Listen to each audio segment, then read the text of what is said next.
Tere, armas teeline! On jälle meeldiv eesõigus alustada uut mõtisklust. Ja täna ma jätkan möödunud korral alustatud teemat kujunditest ja sümbolitest psalmides. Alustan tekstiga 67. psalmist, kus pühakiri ütleb järgnevalt. Jumal, sinule laulgu tänu rahvad. Sinule laulgu tänu kõik rahvad. Rõõmutsegu rahvad ja hõisaku rahvahõimud, sest sina mõistad rahvale kohut õigluses ja juhatad rahvahõime maa peal. Kui mõtleme meile tuntud ajaloo lõpusündmustele, kaldume tähelepanu suunama ilmutusraamatu metsalisele ja võimudele. Nende osa on suur ja tähtis.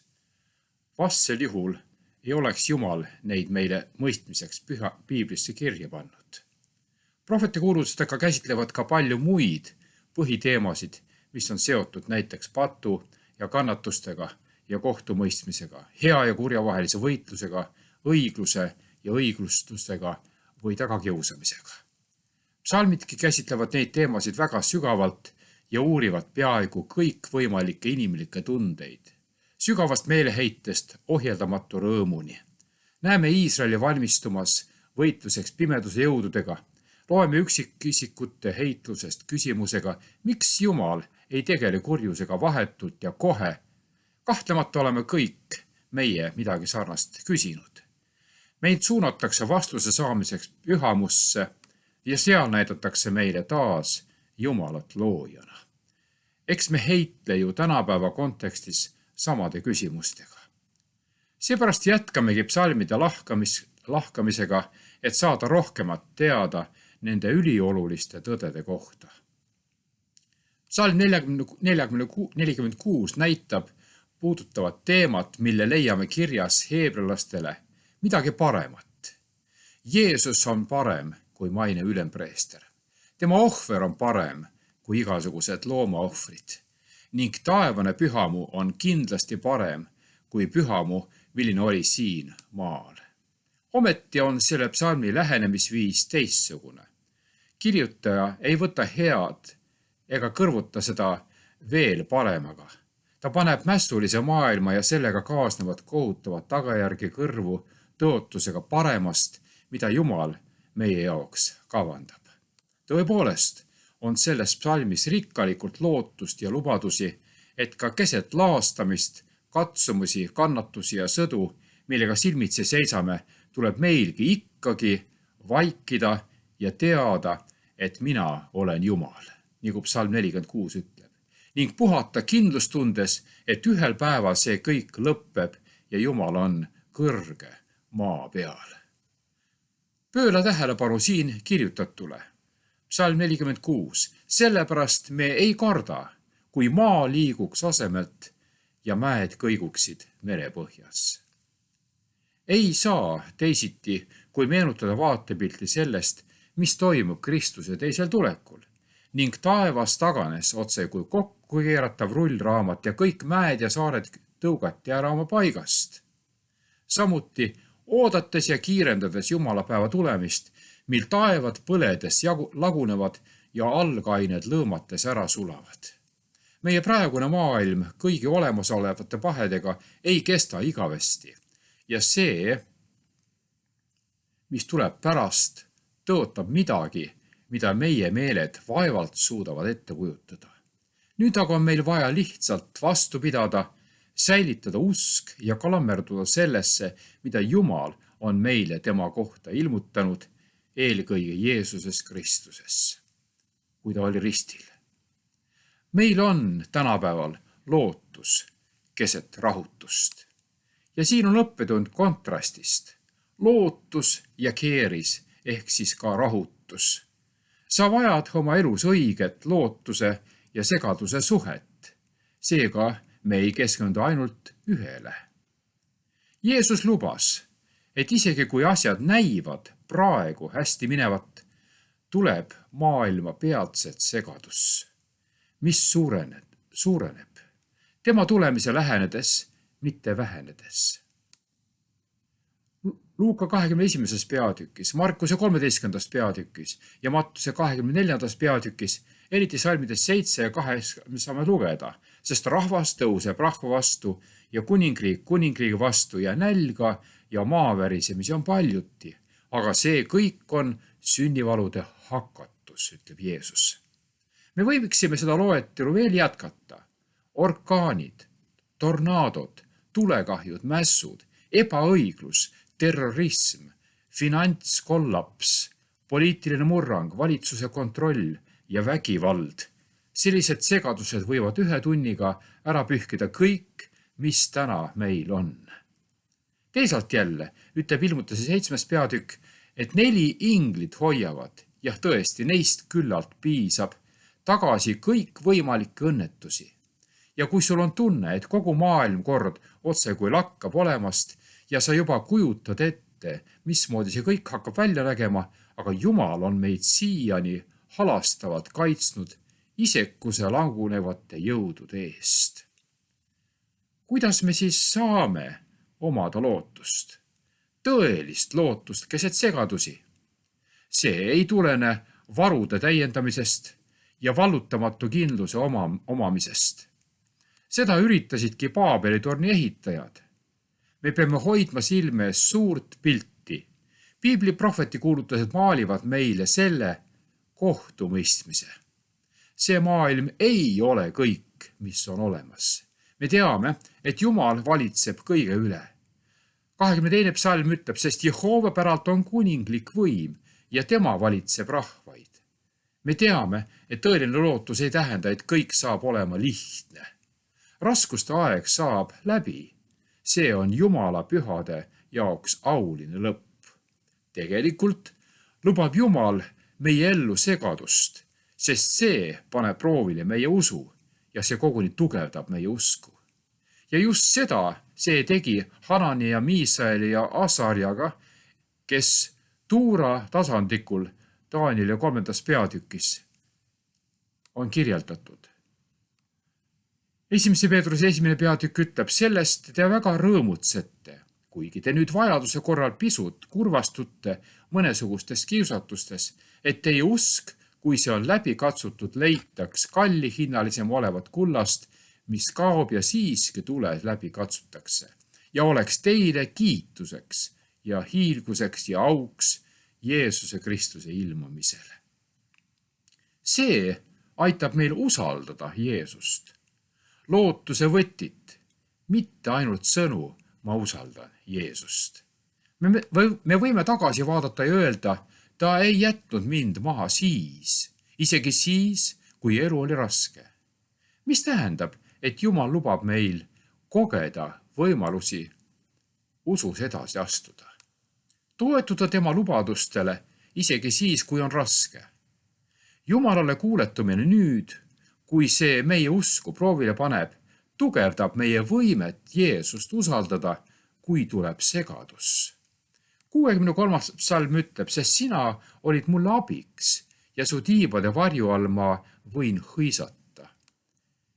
Ja 1. Saamueli 17. peatükk ütleb, ja Taavet ütles, küllap Jehova, kes mind on päästnud lõukoera ja karu küüsist, päästab mind ka selle vilisti käest. 2. Timotuse 4. peatükis tunnistab apostel Paulus, aga issand seisis minu eest ja kinnitas mind, et sõna kuulutamine minu läbi teostuks täiel määral ja kõik paganad kuuleksid seda. Ja ma pääsesin lõukoera suust. Küll issand mind ka välja tõmbab kõigist kurjadest tegudest ja aitab oma taevasesse riiki. Temale olgu austus ajastute ajastuteni. Aamen. Me peame usaldama prohvetlikke sõnumeid, mida Jumal on meile andnud, nagu ankur on tormisel merel oluline. Kuningas Sitke ajal andis Jeremia Iisraelile võimaluse lootust omada. Rahvas oli segaduses, kuna linna ümbritsesid Jumala poolt määratud hävitav vaenlane. Prohveti Jeremialt on pärit see sõnum, Jeremia 38. Nõnda ütleb Jehova, kes jääb siia linna, see sureb mõõga läbi, nälja ja katku kätte. Aga kes läheb välja kaldealaste juurde, see jääb elama. Temale jääb saagiks ta hing ja ta võib elada. Teisisõnu, Nad alistusid Jumala distsipliinile Babyloonia rahva käe läbi. Nad eirasid Jumala sõnumitoojat ja järgisid omaenda tarkust, seistes Babylonile vastu. Jeremia ütles järelejäänutele, et nad ei peaks Egiptusesse põgenema. Jeremia 42. peatükk. Kui te tõesti pöörate oma näod Egiptuse poole ja lähete sinna võõraina elama, siis saab mõõk, mida te kardate, teid kätte seal Egiptuse maal ja nälg, mille pärast te olete mures, tuleb teile järele sinna Egiptusesse ja te surete seal. Jumala saadetud lootus ei olnud lihtsalt kergendus või lohutus. Lootus hõlmab kuuletumist sõnumitele, mis on kooskõlas kõigega, mida Jumal on juba ilmutanud. Jumal on saatnud lootussõnumeid lõpuaja sõnumitooja kaudu. Kui olete tuttav näiteks Ellen White'iga, kes elas aastatel 1827 kuni 1915, siis võite juba teada, et ma pean silmas asju, mida Jumal käskis tal kirjutada. Kui see nimi on teile uus, siis võtke ja hankegi enesel raamat Suur võitlus ja lugege see läbi. Ja kinnitust, mille Jumal tema kirjutajale andis, on see, et see, mida ta kirjutas, ei ole uus piibel. Ja see, mida ta kirjutas, ei erine piibli õpetusest. Aga meie patu ja isekuse tõttu võime isegi piiblit käes hoides unustada, kuidas see meie kohta kehtib. Me oleme harjunud inimestena noomitussõnu tagasi lükkama. Ja sõnumitooja tagasilükkamine, see on tänapäeval tavaline. Aga ma tahan teid lihtsalt oma kogemusega julgustada. See, et sõnumid on meile antud ja need on hinnalised. Meil on oluline neid lugeda, et me võiksime teada, mida Jumal soovib, et me teaksime. Mind julgustab lootus, et Jumal tahab, et ma mõistaksin tema sõna ja tema iseloomu ja tema väge. Me võime ja peame usust rääkima, usust mõtlema nii enesele kui teistele. 23. psalm ütleb: Jehova on mu karjane, mul pole millestki puudust. Haljale aasale paneb ta mind lebama, hingamise veele saadab ta mind. Tema kosutab minu hinge. Ta juhib mind õiguse rööbastesse oma nime pärast. Ja kui ma aga kõnniksin surmavarjuorus, ei karda ma kurja, sest sina oled minuga. Sinu kepp ja su sau, need trööstivad mind. Sina katad mu ette laua mu vastaste silme all. Sa võied mu pea õliga, mu karikas on üleni täis. Ainult headus ja heldus järgivad mind kõik mu elupäevad ja mina jään Jehova kotta eluajaks.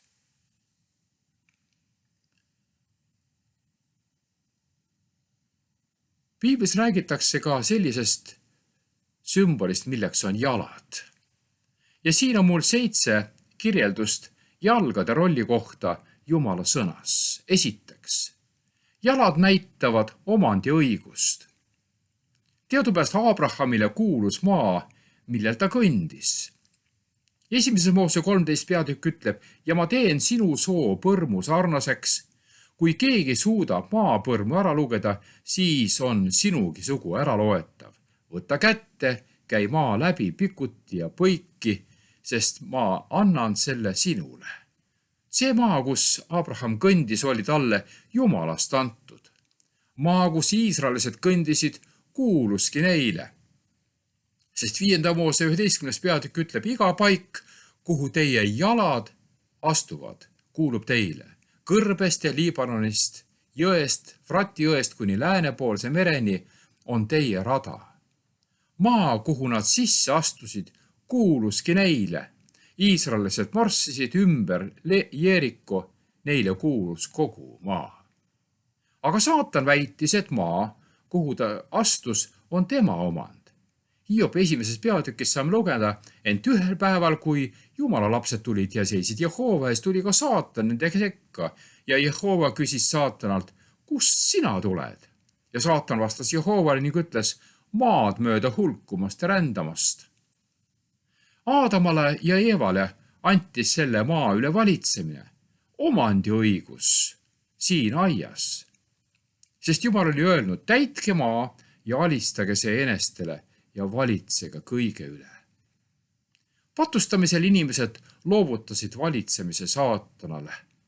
Ja Johannese 14.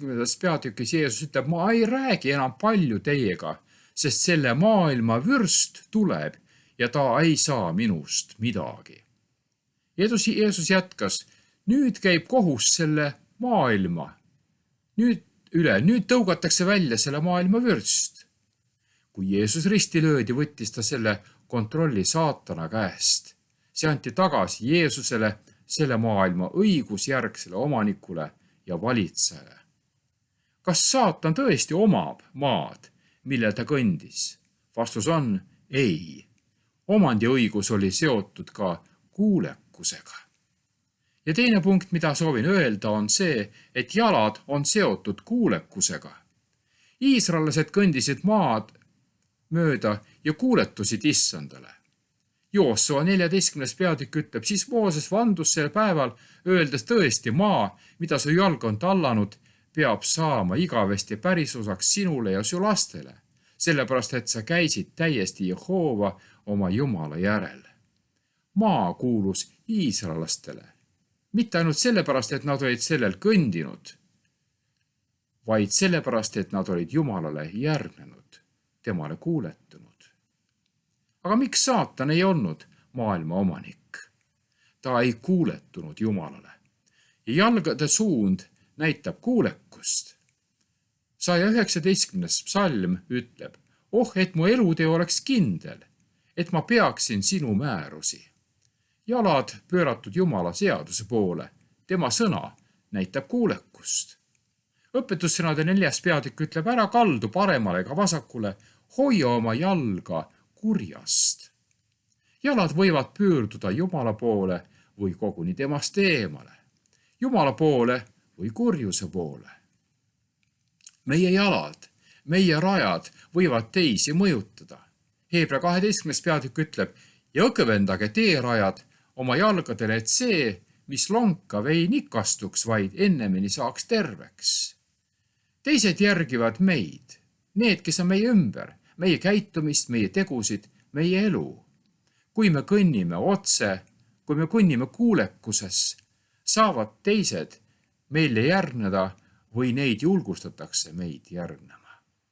Kolmas punkt seotud jalgadega on see, et Jumal on meie jalgade üle suveräänne. Jumal seab piirid või kontrolli meie patule. Jopi 13. peatükk ütleb, sina pistad mu jalad lupja, valvad kõiki mu radu ja märgid enesele mu jalajälgi. Jumal on kõikvõimas, siiani ja mitte kaugemale. Mõnikord me arvame, et Jumal ei valva seda maailma. Ilma Jumala ohjeldava käeta poleks kurjusel mingit vaoshoitust. Kas sina suudaksid enesele ette kujutada maailma, kus pole headust, lahkust ega armastust? Ainult kurjus, korruptsioon ja patt. Mina olen raskustes seda ette kujutada. 4. punkt. Jalad sümboliseerivad pühendumust, kummardamist, kiitust ja palvet. Maarja istus Jeesuse jalge ees pühendunult. Luuka 10. peatükk loeme, aga kui nad rändasid, läks ta ühte alevisse. Ent üks naine, Marta nimi, võttis tema vastu oma majasse ja temal oli õde, keda hüüti Maarjaks. Seegi istus issanda ees ja kuulas tema kõnet. Betaanias olid Jeesuse sõbrad. Maarja istus Jeesuse jalge ees pühendunult. Mida ei öelda Johannesest? Johannes langes Jeesuse jalge ette ja kummardas Jeesust. Ilmutamise 1. peatükis loeme, kui ma teda nägin, siis ma langesin maha tema jalge ette nagu surnu ja ta pani oma parema käe minu peale ja ütles mulle, ära karda, sest mina olen esimene ja viimne. Kui Johannes Jeesust nägi, langes ta tema jalge ette kummardama. Samaarlane langes Jeesuse jalge ette kiites ja Luuka 17. peatükk ütleb, samaarlane langes Jeesuse jalge ette kiites. Kui samaarlane Jeesust nägi, langes ta kiites tema jalgade ette. Jairusest ütleb pühakiri, et temagi langes Jeesuse jalge ette anudes.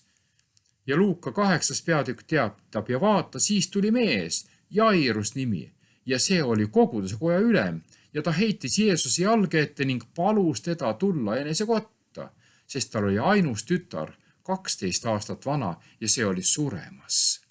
Aga tema sinna minnes tungis rahvas temale peale. Aga Jairus langes Jeesuse jalge ette tõsises palves. Jalad näitavad Jeesuse tegevust. Jumal annab meile jõu üle saada meie väljakutsetes. Habakuki 3. peatükk ütleb, issand, Jehova on minu jõud. Tema teeb mu jalad emahirve jalgade sarnaseks ja paneb mind käima mu kõrgustikel. Ta kinnitab mu jalgu, ta laseb mul kõndida, joosta, ta laseb mul üle saada. 1. Saamuli 22 ütleb, sest kes on Jumal peale Jehova ja kes muu on kalju kui mitte meie Jumal. See Jumal on tugev pelgupaik ja tema teeb laitmatuks minu tee. Ta teeb mu jalad emahirve jalgade sarnaseks ja paneb mind seisma mu kõrgustikele. Ta õpetab mu käsi sõdima ja mu kõsivart vasskambu vinnastama. Jumalal on kõik vägi ja jõud. Tema teeb mind ja mu tee täiuslikuks. Tema annab mulle jõudu joosta. Tema annab mulle jõudu võidelda. 6. Jalad näitavad evangeeliumi kuulutamist. Jalad on väsimatud evangeeliumi levitamisel. Jesaja 52 ütleb, kui armsad on mägede peal sõnumitooja sammud, kes kuulutab rahu, kes toob häid sõnumeid, kes kuulutab päästet, kes ütleb Sionile, sinu Jumal on kuningas. Efesuse 6. peatükk teatab, et meil oleks valmidus rahu evangeeliumi kuulutamiseks. Jumala raudrüü, jalad sümboliseerivad evangeeliumi kuulutamist. Ja 7. jalad näitavad omandiõigust, kust me alustasimegi täna. Saatan haaras selle maailma omandiõiguse kontrolli Aadama ja Eeva käest ja Kristuse käest. Kristus ostis selle ristil tagasi. Kristuse võit annab meile võimaluse võidukalt püsida. 47. psalm teatab, plaksutage käsi kõik rahvad, hõisake Jumalale rõõmsa häälega, sest Jehova kõige kõrgem on kardetav, ta on kogu ilmamaa suur kuningas. Jumal on võidukas, tema kuningriik valitseb igavesti. Jumal alistab saatana ja meie vaenlased ning võimaldab meil võidukad olla. Muistsed kuningad tallasid oma lüüa saanud vaenlased jalge alla.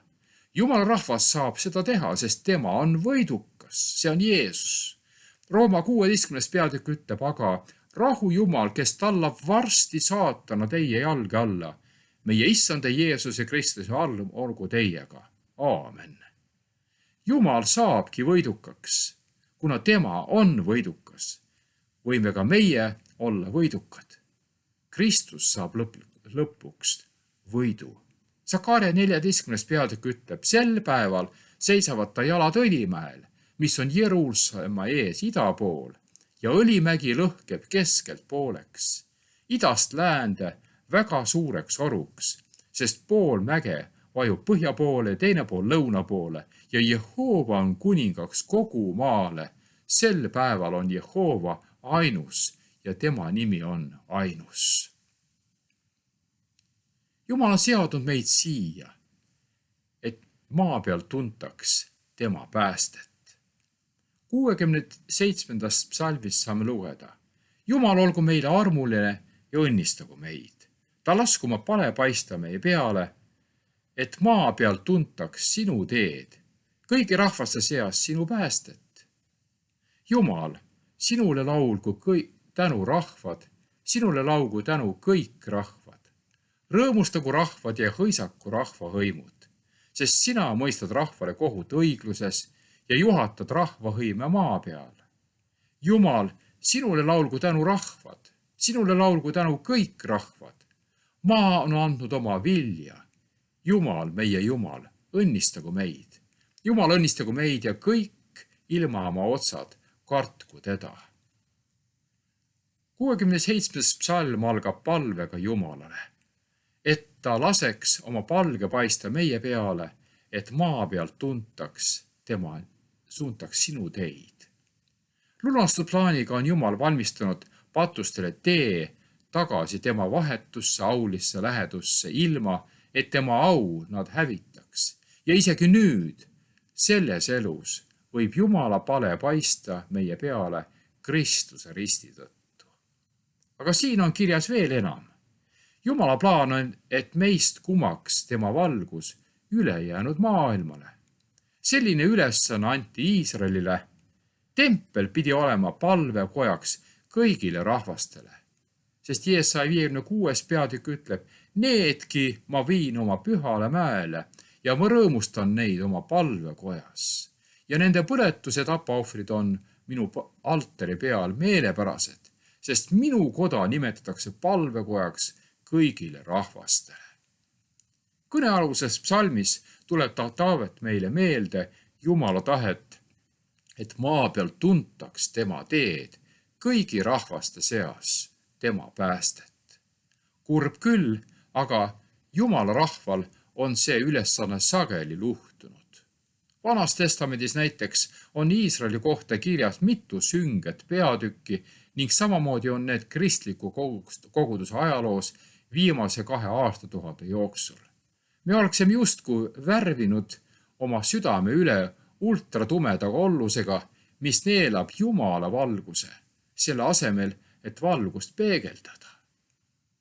Mõnikord käsitleme Jumala lõpuaja liikumist omamoodi eesõigustega lennureisijate lahkumissaalina, mis on reserveerinud vaimulike püsiklientide jaoks ning tundub olevat üsna rahul, et muu maailm peab istuma ees ootavas reisiks ettevalmistamata lärmakas ebamugavas väravasaalis.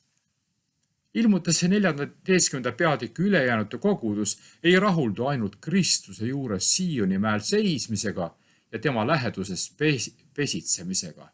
Nad hoopis lendavad üle maakera ja õhutavad kogu maailma endaga ühinema pühal mäel.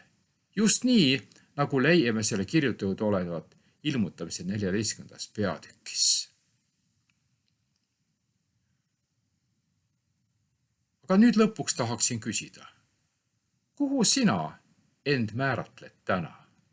Kas sina oled ametis sellega, et Jumala tundmine leviks või oled juba ootesaalis Kristust ootamas? Peatse kohtume.